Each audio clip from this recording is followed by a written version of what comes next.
பரலோக மன்னா மே 17 யோவான் 16 அவர்கள் உங்களை ஜெப ஆலயங்களுக்கு புறம்பாக்குவார்கள்.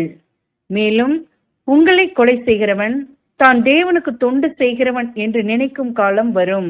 வசனத்திற்குரிய விளக்கம்: முற்காலங்களில் சத்தியத்தின் நிமித்தம் துன்பப்படுவது போல இக்காலத்தில் காணப்படுவதில்லை. விசுவாசிகள் இக்காலத்தில் கல்லெறியப்படுகிறதில்லை, அம்பு எய்யப்படுகிறதில்லை, சிறைச்சேதம் பண்ணப்படுவதும் இல்லை. ஆனால் துன்மார்க்கர் நீதிமான்களின் பேரில் கசப்பும் தூசணமுமான வார்த்தைகளான அம்புகளை அவர்கள் இருதயத்திலே எய்து சிறைச்சேதம் செய்வதற்கொப்பாக சகலரும் நம்மை விட்டு விலகி போகிறார்கள். இவ்விதம் துன்பப்படுத்தப்பட்டு வருகிற யாவரும் முதல் கிறிஸ்துவ இரத்த சாட்சியான ஸ்தேவானை நினைவு கூற கடவோம்.